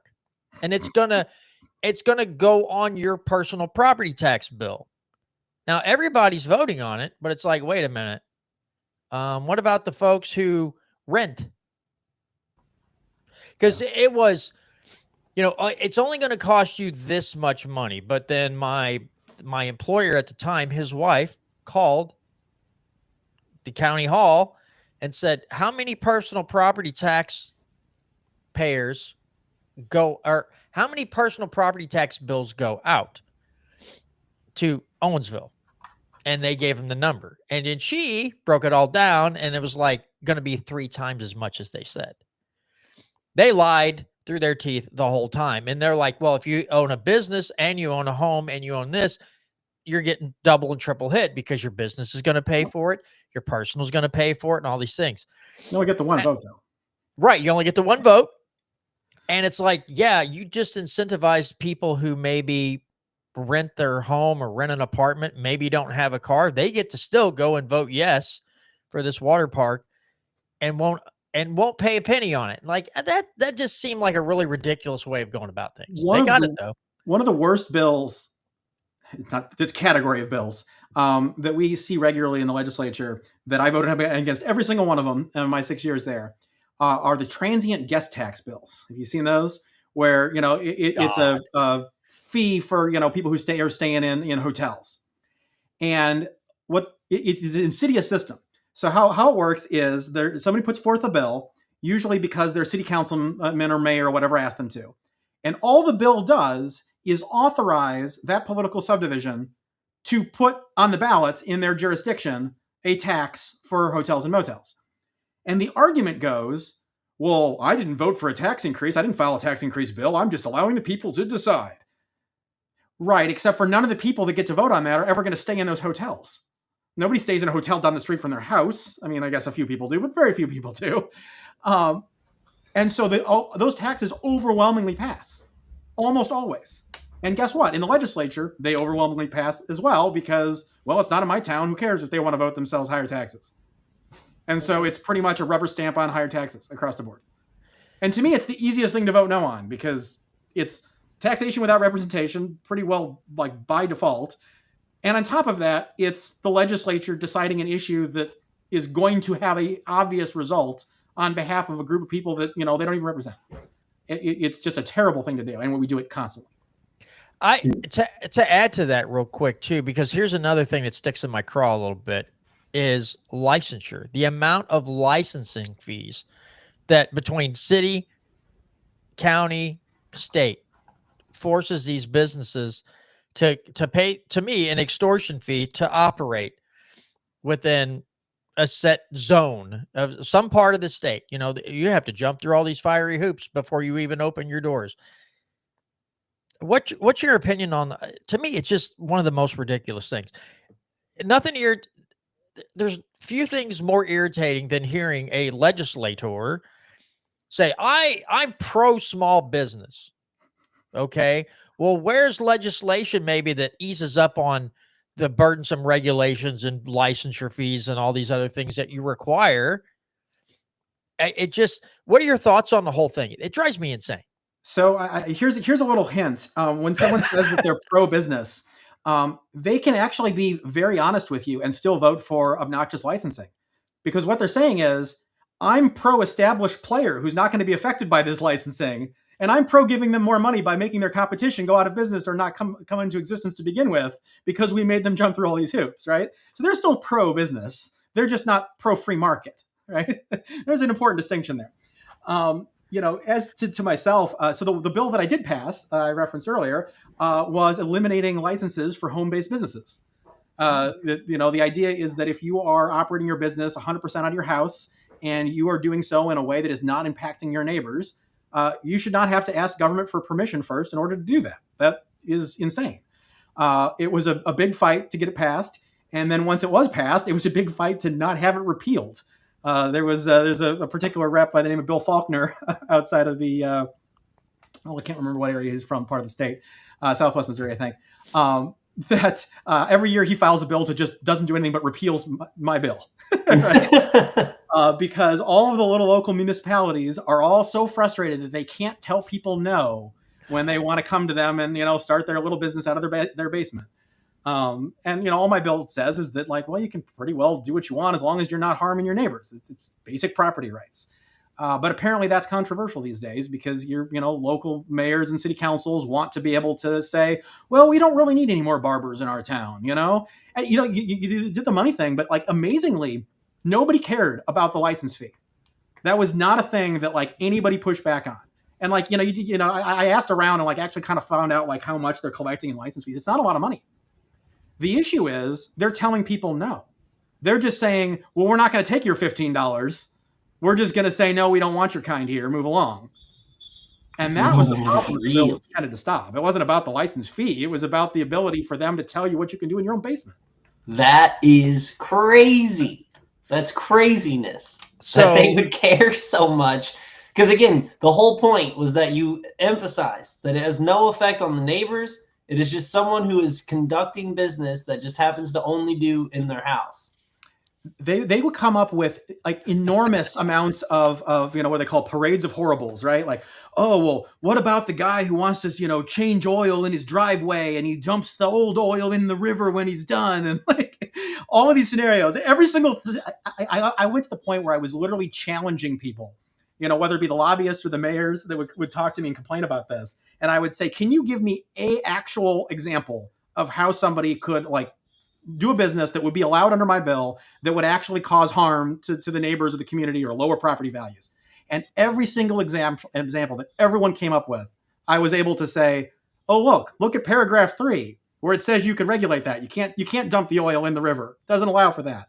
You can't have a tattoo parlor without licensing, etc.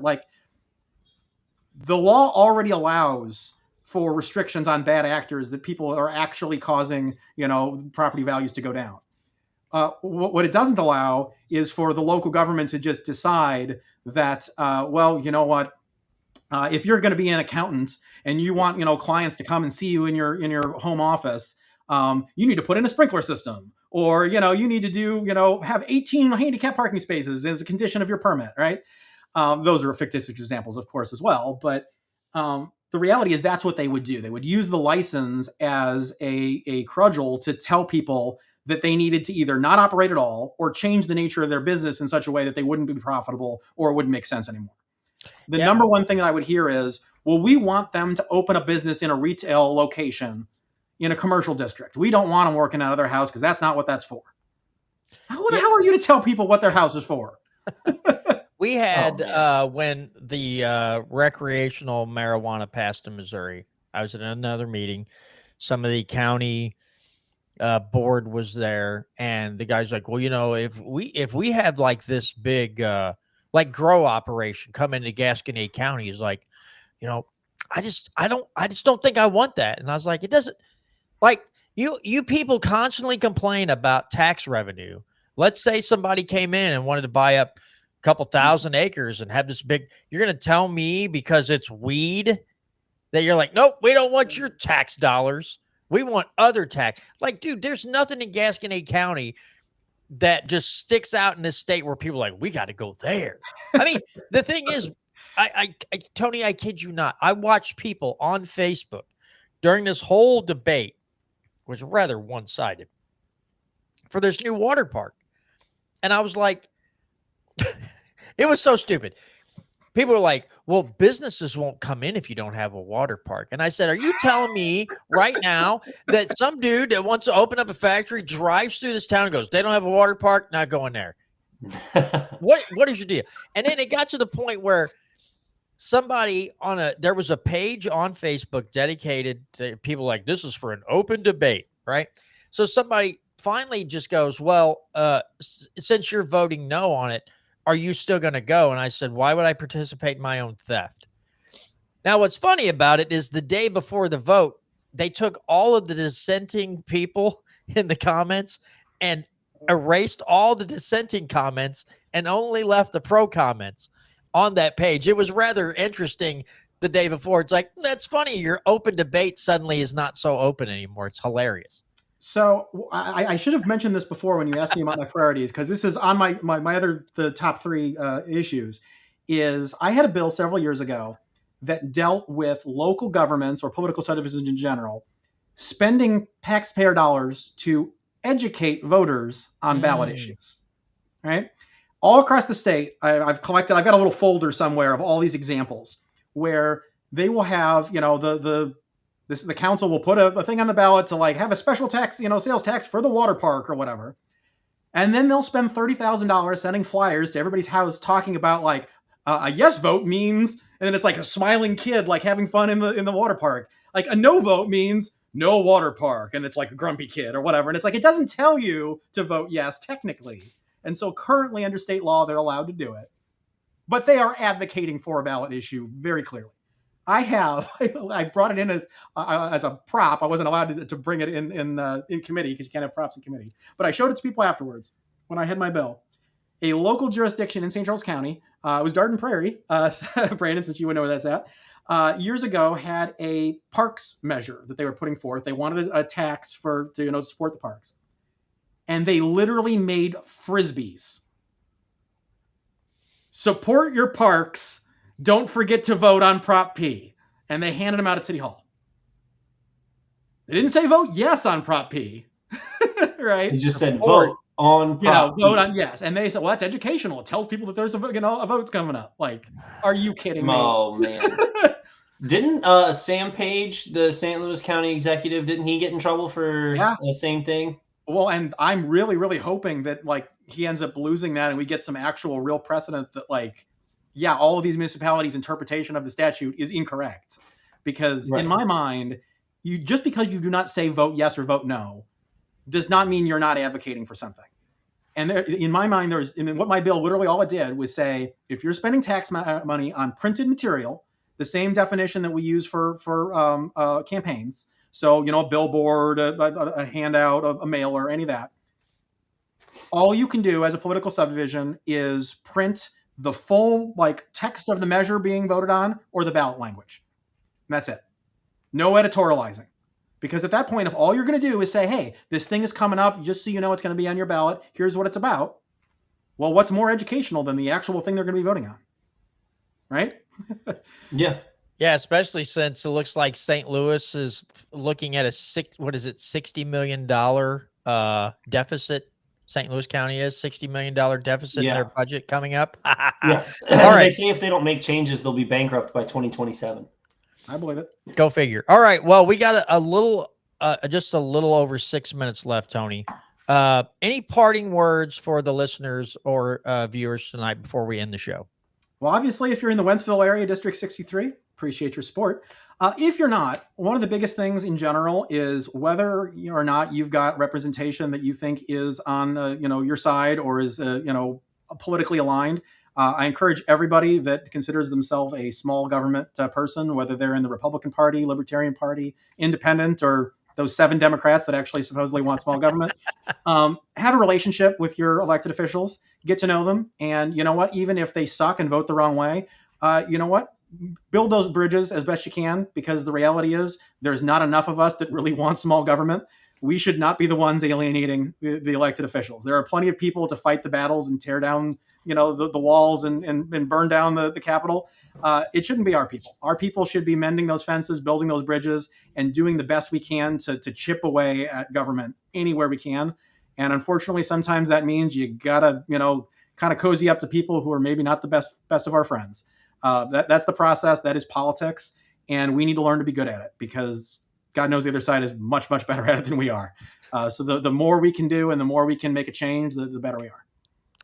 Absolutely. Well, Tony, thanks again for joining us tonight. Really appreciate your time this evening, and hopefully before election time. So when will the election be? Will that be November? Yeah, it'll be November. Well, there'll be a primary, presumably, whether or not I'm unopposed. We'll find out, but there'll be a primary one way or the other will be in August, and then the final vote will be November. Okay, so we need to get you on one time, especially if you have some opponents, get you on one time before the primary, and if not, we'll get you on before election time in November. But again, best of luck to you in the coming days, and we hope to see a Tony Lovasco victory here in Missouri.